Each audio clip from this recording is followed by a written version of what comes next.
આ વર્ષે આઈપીએલ કોણ જીતશે? શું વિરાટ કોહલી આખરે ટ્રોફી જીતશે? શું ગુજરાત ફરી એકવાર ચેમ્પિયન બનશે? શું SRH પોતાની આક્રમક ક્રિકેટથી બધાને હરાવી દેશે કે પછી રાજસ્થાન ફરીથી 2008નો ઇતિહાસ લખશે? તો ચાલો જાણીએ કે આ ખેલમાં હાલ તો કોનું પલડું ભારે દેખાઈ રહ્યું છે.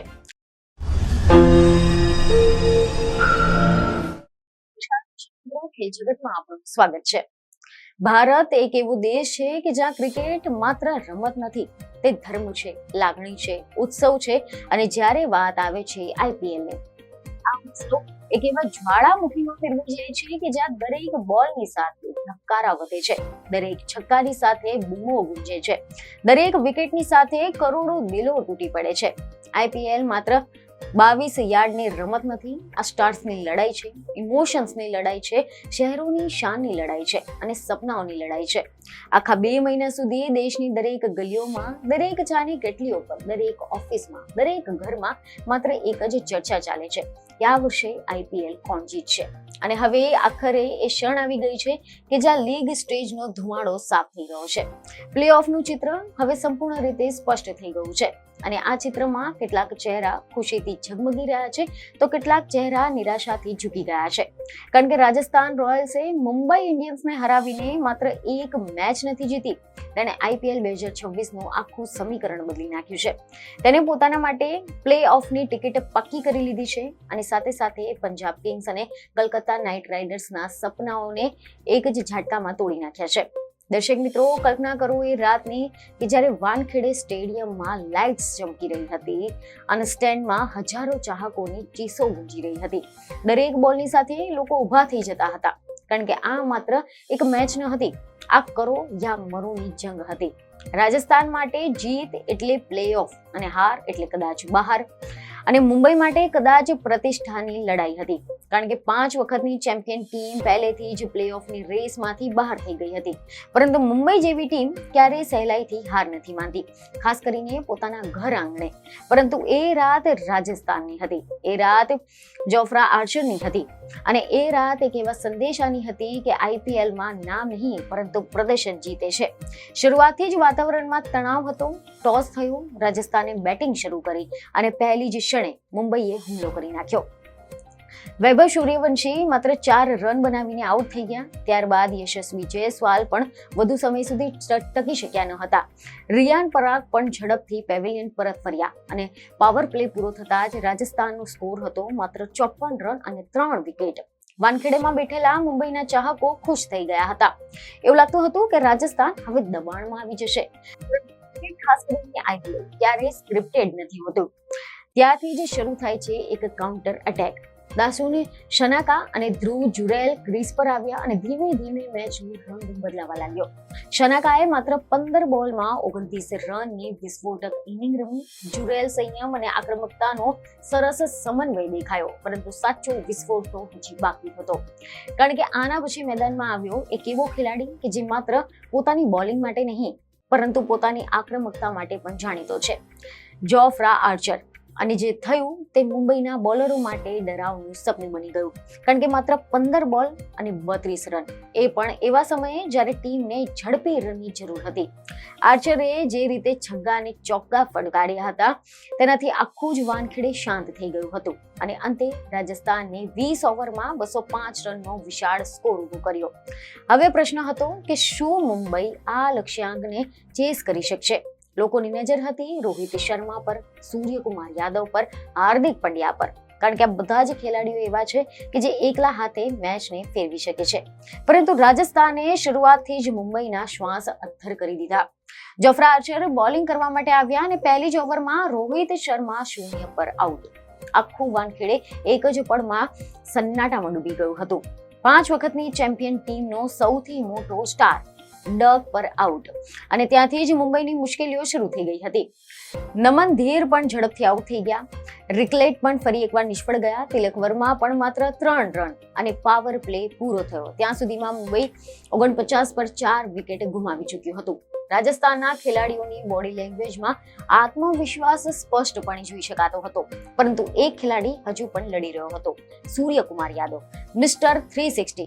એક એવો બેટ્સમેન કે જે કોઈ પણ બોલરને કોઈ પણ ખૂણામાં ફટકારી શકે છે અને તેમને જ ત્યાં જેક્સ સાથે પાર્ટનરશિપ બનાવી લીધી અને થોડા સમય માટે એવું લાગ્યું કે મુંબઈ પાછું ફરી એકવાર બેઠું થઈ રહ્યું છે, પરંતુ આઈપીએલમાં મોમેન્ટમ એક પળમાં બદલાઈ જાય છે.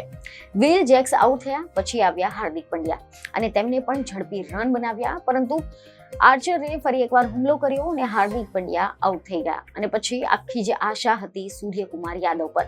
તેમણે 42 બોલમાં 60 રનની શાનદાર ઇનિંગ રમી હતી, પરંતુ જ્યારે તેઓ આઉટ થઈ ગયા ત્યારે મુંબઈની છેલ્લી આશા પણ તૂટી ગઈ હતી અને અંતે 20 ઓવરમાં મુંબઈ માત્ર 175 રન સુધી પહોંચી શક્યું અને રાજસ્થાને 30 રને એક ઐતિહાસિક જીત મેળવી લીધી.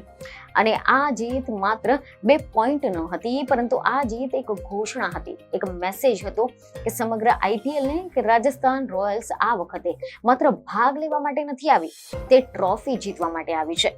16 પોઈન્ટની સાથે હવે રાજસ્થાન પ્લે ઓફમાં પહોંચી ગયું છે અને બીજી તરફ પંજાબ કિંગ્સ અને કલકત્તા નાઇટ રાઇડર્સની સફર અહીંયા પૂરી થઈ છે. વિચાર કરો પંજાબના ચાહકો વિશે કે જે દર વર્ષે આશા રાખે છે, દર વર્ષે નવી ટીમ બને છે, નવા સ્ટાર્સ આવે છે, પરંતુ અંતે ફરી એકવાર નિરાશા.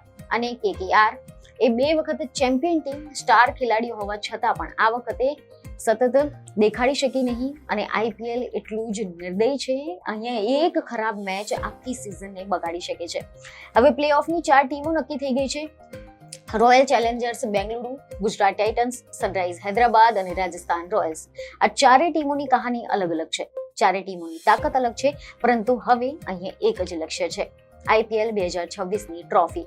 સૌથી પહેલા વાત કરીએ આરસીબીની. વર્ષોથી ઈ સાલા કપ નામદેવનો નારો લગાવતી આવી ટીમ છે, ચાહકોની સૌથી ભાવનાત્મક ટીમ છે. આ વખતે આરસીબીએ શાનદાર પ્રદર્શન કર્યું છે. બેટિંગમાં આગ, બોલિંગમાં નિયંત્રણ અને સૌથી મહત્વની બાબત ટીમ તરીકે રમવાની ક્ષમતા. તો બીજી તરફ ગુજરાત ટાઇટન્સ શાંતિથી કામ કરતી પરંતુ સૌથી ખતરનાક ટીમોમાંની એક. તેમની પાસે મજબૂત બોલિંગ છે, મજબૂત ફિનિશર્સ છે અને દબાણમાં જીતવાની ક્ષમતા પણ છે. ત્યારબાદ એસઆરએચ સનરાઇઝર હૈદરાબાદ કે જેમને આ સિઝનમાં વિસ્ફોટક ક્રિકેટ રમી અને તેમની બેટિંગ લાઇનઅપે અનેક વખત 250ની આસપાસ સ્કોર ઉભા કર્યા છે. અને હવે રાજસ્થાન, કદાચ સૌથી બેલેન્સ ટીમ, યુવા ખેલાડીઓ, અનુભવી સ્ટાર્સ અને મેચ વિજેતા બોલરો. હવે 26 મેના રોજ ધર્મશાળામાં થશે ક્વોલિફાઈડ 1 આરસીબી સામે ગુજરાત ટાઇટન્સ. આ મેચ માત્ર જીત માટે નહીં હોય, તે સીધી જ ફાઇનલ માટે હશે અને જે જીતશે તે ફાઇનલમાં સીધું જ અમદાવાદના નરેન્દ્ર મોદી સ્ટેડિયમમાં ફાઇનલમાં રમશે અને જે હારશે તેને બીજી તક મળશે. આઈપીએલની સૌથી ખાસ વાત એ છે કે ટોપ 2 ટીમોને બીજી તક મળે છે. બીજી તરફ એલિમિનેટર એસઆરએચ સામે રાજસ્થાન, અહીંયા હાર એટલે સીધું જ બહાર, જીત એટલે હજુ પણ સપનું જીવંત છે. આઈપીએલ સાચો થ્રિલ શરૂ થાય છે, કારણ કે લીગ સ્ટેજમાં તમે ભૂલ કરી શકો છો, પરંતુ પ્લે ઓફમાં એક ભૂલ અને આખી સિઝન પૂરી.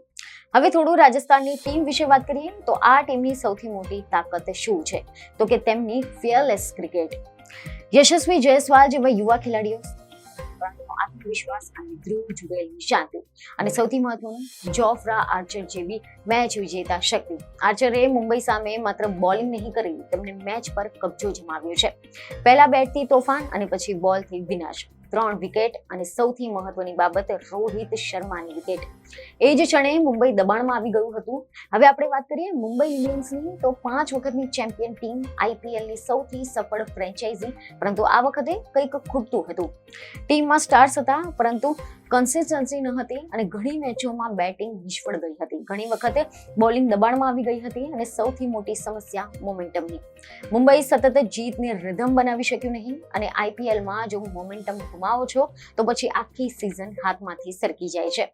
અને તમને પણ એ જ ખાસ વાત એ પણ જણાવી દઈએ કે ક્વોલિફાયર 1નો મુકાબલો ધર્મશાળામાં 26મી મેના રોજ હિમાચલ પ્રદેશ ક્રિકેટ એસોસિએશન સ્ટેડિયમમાં રમાશે, જ્યારે એલિમિનેટર અને ક્વોલિફાઈડ 2 મેચો અનુક્રમે 27 મે અને 29 મેના રોજ ન્યૂ ચંદીગઢમાં રમાશે અને ફાઇનલ અમદાવાદના નરેન્દ્ર મોદી સ્ટેડિયમમાં રમાશે, જે 31મી મેના રોજ નિર્ધારિત થશે. અને હવે કરોડો ચાહકોની નજર રહેશે પ્લેઓફ પર કે કોણ જીતશે. શું વિરાટ કોહલી આખરે ટ્રોફી જીતી શકશે? શું ગુજરાત ટાઇટન્સ ફરી એકવાર ચેમ્પિયન બનશે? શું એસઆરએચ પોતાની આક્રમક આક્રમક ક્રિકેટથી બધાને હરાવી દેશે કે પછી રાજસ્થાન ફરી એકવાર વર્ષ 2008 નો ઇતિહાસ લખશે? આ બધા જ પ્રશ્નોના જવાબ હવે આગામી દિવસોમાં મળવાના છે, પરંતુ એક વાત સ્પષ્ટ છે કે IPL 2026 હવે તેના સૌથી રોમાંચક તબક્કામાં પ્રવેશી ગયું છે. હવે દરેક બોલ ઇતિહાસ લખવાનો છે, દરેક વિકેટ સપનાઓ તોડવાનું છે, દરેક છગ્ગો સ્ટેડિયમને હચમચાવી દેશે અને આખો દેશ ફરી એકવાર ટીવીની સામે બેઠો હશે, કારણ કે IPL માત્ર ક્રિકેટ નથી, ધડકન છે અને હવે આ ધડકન વધુ ઝડપથી ધબકવાની છે. તો આશા છે કે આ માહિતી તમને મહત્વની લાગી હશે, જેથી અમારા વિડીયોને લાઈક અને શેર જરૂરથી કરજો. બીજને ખબર સાથે ફરી મળીશું. ધન્યવાદ.